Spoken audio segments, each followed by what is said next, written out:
अंधेरी रात, मेघालय का नोह कलिकाई वाटरफॉल, जिसे चारों तरफ से बादलों ने ऐसे घेर रखा था मानो उसकी सुरक्षा कर रहे हो। रात के अंधेरे में झरने की आवाज ऐसे महसूस होती थी जैसे किसी दानव को जंजीरों में जकड़ रखा हो और वो छुड़ाने की कोशिश कर रहा हो। इसी बीच गांव की तरफ से एक शोर गूंजता हुआ झरने की तरफ आया। वो भीड़ एक लड़के के पीछे भाग रही थी जिसके हाथ में एक चाकू था। वो लड़का भागते भागते नोह कलिकाई वाटरफॉल पर आकर रुका। भीड़ भी कुछ दूर रुक गई। इसने मेरी बेटी को मार डाला, इसको भी वैसे ही तड़पा तड़पा कर मारो। मारो मारो मारो मारो। अचानक उस लड़के को एक आवाज सुनाई दी। कूद जाओ, कूद जाओ, खत्म कर दो इस जीवन को। कूद जाओ, कूद जाओ।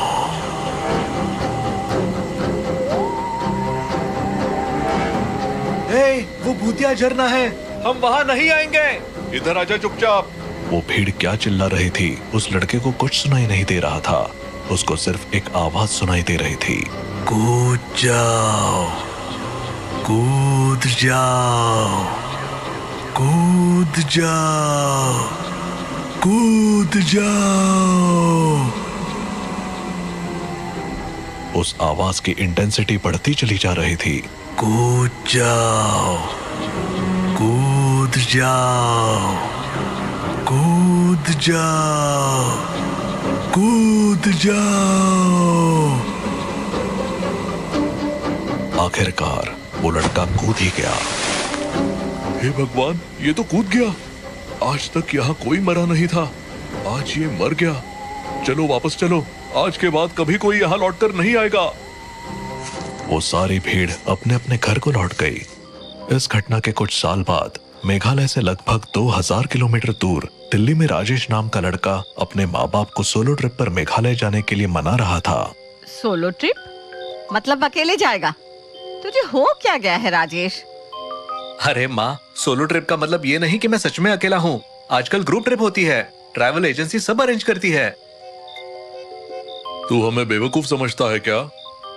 पापा, मैं बच्चा नहीं हूँ और हम ग्रुप में जाएंगे जिसमें अजनबी लोग होंगे पर सबकी डेस्टिनेशन सेम होगी।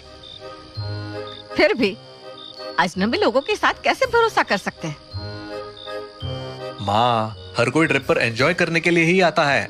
प्लीज मुझे रोकिए मत, मुझे जिंदगी में कुछ नया एक्सप्लोर करना है। काफी देर तक बहस के बाद राजेश ने अपनी माँ को गले लगाकर मना लिया। पिता थोड़े अनमने तो थे लेकिन उन्होंने भी अनुमति दे दी। ठीक है, लेकिन कोई गड़बड़ हुई तो सीधे घर वापस आना, समझे? जी पापा, बिल्कुल। अगले दिन राजेश ने अपना सफर शुरू किया। दिल्ली से मेघालय तक का सफर लंबा था। ट्रेन में सफर के दौरान उसने अपने ग्रुप के लोगों से मुलाकात की। मनदीप, इरफान, सलीना, ज्योति और राहुल। ट्रेन का सफर खत्म होने के बाद उन्होंने बस से अपनी मंजिल की तरफ बढ़ना शुरू किया। ये पहाड़ और हरियाली देखकर तो मन ही शांत हो गया। Seriously, it's amazing. बस अब एक पतली सी सड़क पर चल रही थी। घना जंगल चारों तरफ से फैला हुआ था। तभी अचानक बस का रेडियो चालू हो गया। तुम लोग यहाँ क्यों आए हो? वापस चले जाओ। रेडियो किसने चालू किया?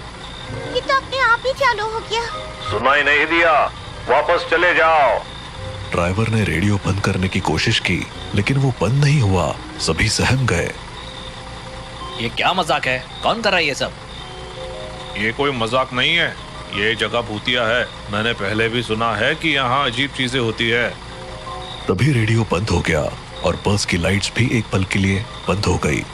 अंधेरे में सब एक दूसरे को पकड़कर बैठे रहे। ये क्या था?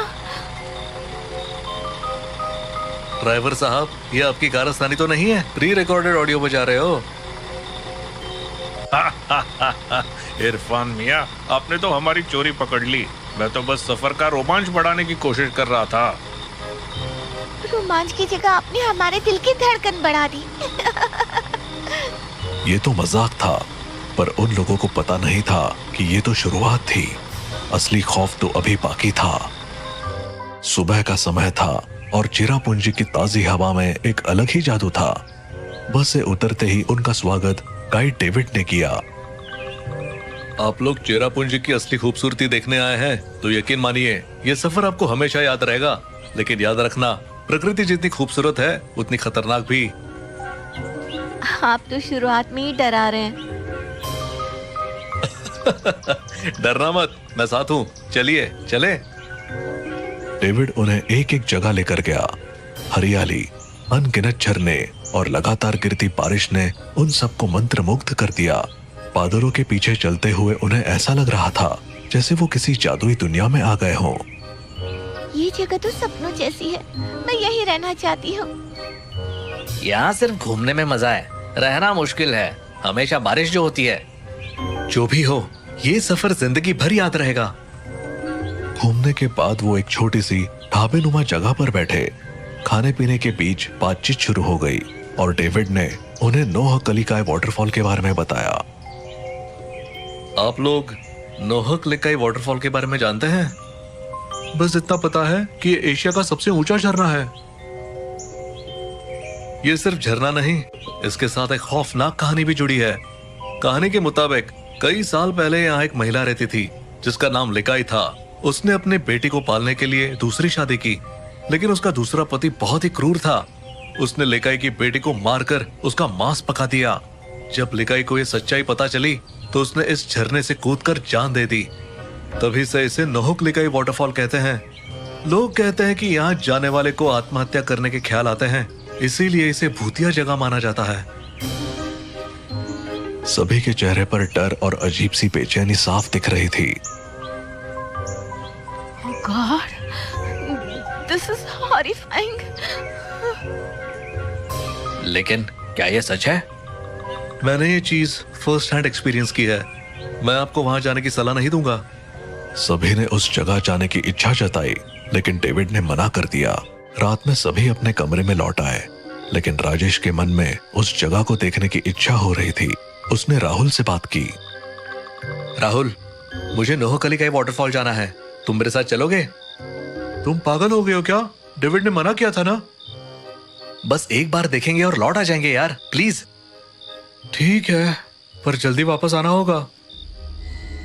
रात के सन्नाटे में दोनों चुपके से होटल से निकलकर झरने तक पहुंच गए। झरने की गड़गड़ाहट और उसकी ऊंचाई देखकर वो दंग रह गए, लेकिन तभी उनके दिमाग में अजीब ख्याल आने लगे।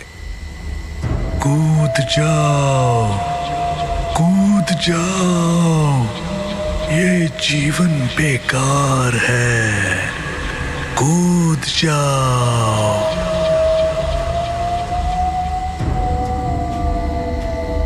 राजेश, ये आवाज सुन रहे हो ना? हाँ, हमें यहाँ से निकलना चाहिए। राजेश ने वहां से हटने की कोशिश की, लेकिन राहुल वहीं रुक गया। राहुल, चलो यहाँ से। कूद जाओ, कूद जाओ, कूद जाओ। राहुल जैसे हिप्नोटाइज हो चुका था। राजेश ने उसे बार बार बुलाया, लेकिन राहुल ने झरने की तरफ कदम बढ़ा दिए और अचानक उसमें कूद गया। राजेश भौंचक्का रह गया। डरा सहमा राजेश होटल वापस भागा और सबको जगाकर ये बात बताई। सबने उसे बहुत डांटा और फटाफट झरने की ओर दौड़े। वहां पहुंचने पर उन्हें राहुल का जूता मिला। ये क्या हो गया?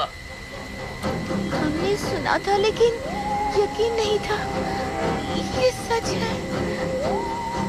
तभी सबके दिमाग में वही आवाज गूंजने लगी।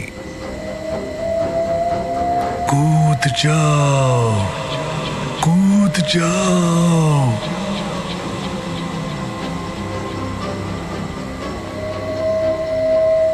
यहाँ से भागो, जल्दी। सभी लौटने लगे, लेकिन तभी सेलिना ने अचानक इरफान को झरने में धक्का दे दिया। सेलिना, तुमने ये क्या किया? मुझे भी वही आवाज सुनाई दे रही थी। मैं खुद कूदने वाली थी, लेकिन अचानक उसे मारने का ख्याल आया। सभी हैरान परेशान होकर सेलिना को लेकर होटल लौट आए। सेलिना झूठ बोल रही है, ये उसका सिर्फ बहाना है। मर्डर हुआ है, हमें पुलिस को बुलाना चाहिए। हाँ, सच पता चलेगा। ये कत्ल है, इसे छुपा नहीं सकते। सच कह रही हूँ, वो आवाज मेरे दिमाग में गूंज रही थी। मुझे नहीं पता चला मैंने क्या किया। रुकिए, आप लोग समझ नहीं रहे हैं। ये घटना अजीब है, पर मैंने पहले भी ऐसा सुना है। नोहक लेकाई वाटरफॉल के पास जाने वाले पहले सिर्फ खुद को नुकसान पहुंचाते थे, पर कुछ साल पहले एक लड़के ने गांव में किसी का खून कर दिया और भागकर वही जाकर खुदकुशी कर ली। तब से वहां जाने वालों को आत्महत्या के ख्याल के साथ साथ किसी और को भी मारने के विचार आते हैं। ये जगह अब खतरनाक हो चुकी है। ये सब अंधविश्वास जैसा लगता है। आप माने या ना माने, लेकिन मैंने ये बात कई बार सुनी है। ये सब उस लड़के की आत्मा कर रही है। सभी के चेहरे पर डर का साया था। किसी ने सोचा नहीं था कि उनका सफर इस तरह एक पूरे सपने में बदल जाएगा। तभी ज्योति बोली, राजेश कहाँ है? वो यहाँ नहीं दिख रहा। क्या वो फिर से झरने की तरफ गया है? नहीं, हमें उसे रोकना होगा। सभी घबराए हुए झरने की ओर भागे। वहां पहुंचकर उन्होंने देखा कि राजेश झरने के बिल्कुल किनारे पर खड़ा था और ऐसा लग रहा था जैसे वो किसी से बात कर रहा हो। राजेश, वहां से हटो। क्या कर रहे हो? यहाँ आओ। तभी राजेश के पास एक साया दिखाई दिया। साया कुछ पल के लिए रुका और फिर गायब हो गया। राजेश ने सिर घुमाकर उनकी ओर देखा और धीरे धीरे वापस आ गया। राजेश, वहां क्या हो रहा था?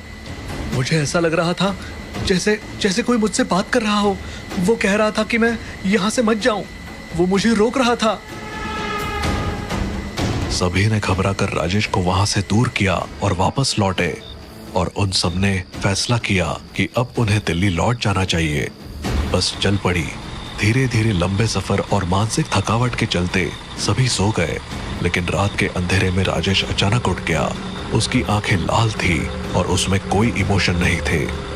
वो अपनी जेब से एक चाकू निकालकर धीरे धीरे अपने साथियों की तरफ बढ़ा। तुम सबको जाना होगा, तुम सबको जाना होगा। राजेश ने एक एक करके सभी को चाकू मारना शुरू कर दिया। उनकी चीखें सुनने वाला ड्राइवर के सिवा कोई नहीं था। ये लड़का पागल हो चुका है। ये आत्मा का खेल है। इसे रोकने का एक ही तरीका है। राजेश जब ड्राइवर की तरफ बढ़ा तो ड्राइवर ने बस को रोकने की बजाय तेज रफ्तार से चलाते हुए उसे सीधा खाई में गिरा दिया। बस एक जोरदार धमाके के साथ नीचे गिरी और पल भर में आग की लपटों में घिर गई। राजेश, ड्राइवर और बाकी सभी की मौत हो गई।